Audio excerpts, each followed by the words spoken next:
Hello दोस्त, मैं आज आप लोगों को एक कहानी के माध्यम से कुछ बताने जा रहा हूँ कि अगर अगर हम पढ़ाई में या खेल कूद में या किसी काम में, ठीक है,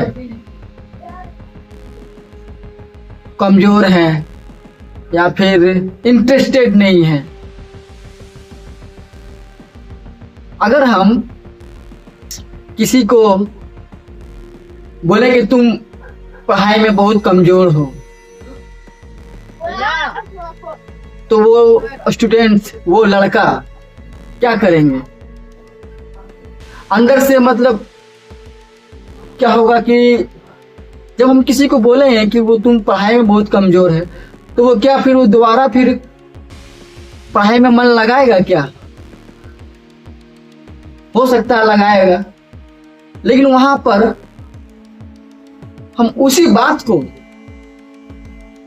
कमजोर लड़का को, जो पढ़ाई में कमजोर है, और उनको हम बोल दे कि अरे यार, या फिर अरे भाई, या फिर बाबू, आप बहुत अच्छा पढ़ाई करते हैं, तो पता है वहां पे क्या होगा उस लड़का के साथ? अंदर से मनोबल उनका बढ़ जाएगा। अगर जो पढ़ने में कमजोर भी है ना, तो वो फिर पढ़ाई में ध्यान देने लगेगा। ठीक उसी तरह इस कहानी में है। एक बूढ़ी माँ घर घर जा करके बर्तन मांजना, बर्तन साफ करना, अपना बेटा को पढ़ाना, ठीक है। तो पता है क्या होता है?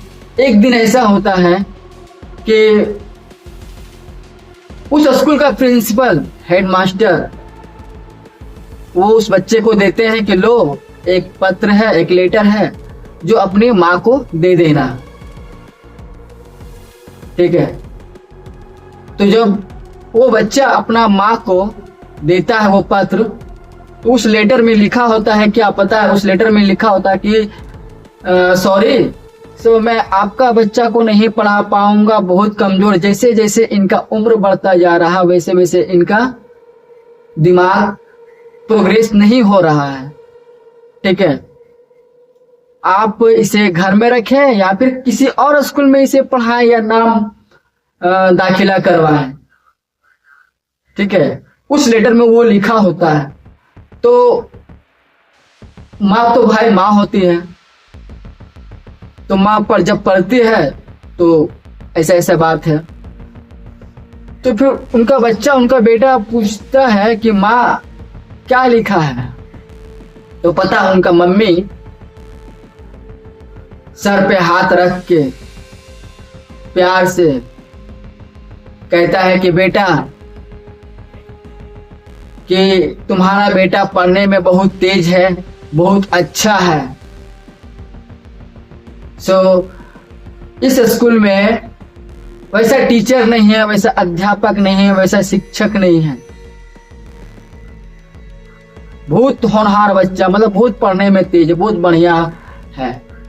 तो क्या करते हैं पता है? फिर उनकी माँ किसी और स्कूल में नाम दाखिला करवा देते हैं। और उस समय वो बच्चा पता है कितना खुश हो जाता है?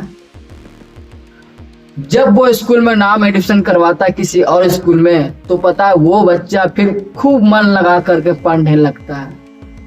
धीरे धीरे वक्त गुजरता जाता है, पता है, फिर आगे चल के एक महान साइंटिस्ट बनता है। और उस साइंटिस्ट का नाम क्या है?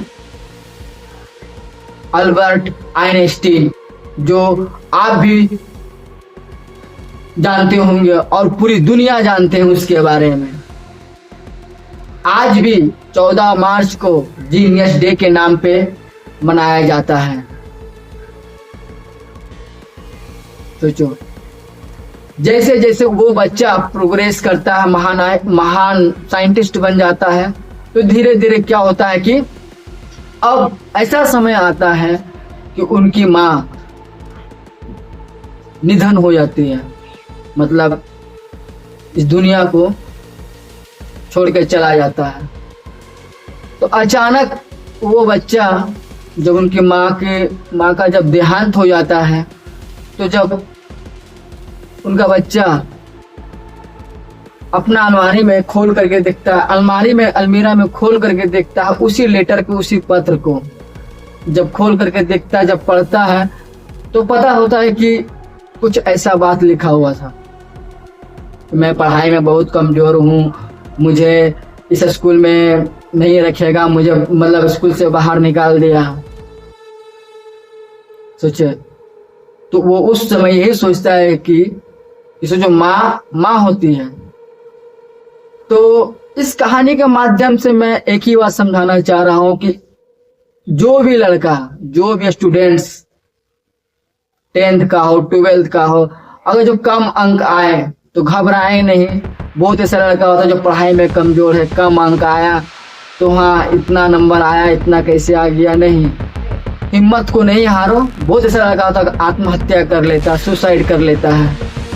किसी को प्यार में धोखा मिलने के बाद वो पढ़ाई लिखाई में सब मतलब किसी को प्यार में धोखा होता है तो पढ़ाई में भी आप समझ सकते होंगे। तो ऐसा कुछ नहीं है। देखिए, अगर हम किसी को कमजोर बोल रहे हैं तो वो कमजोर है। अगर जो हम उसी कमजोर इंसान को ये बोल देगा आप पढ़ाई में बहुत तेज है तो वो फिर तेज है। ठीक उसी तरह अल्बर्ट आइंस्टीन, आप अच्छे से जानते होंगे उनके बारे में। इस कहानी में अगर हमसे कुछ गलती हो तो मुझे क्षमा करना। धन्यवाद।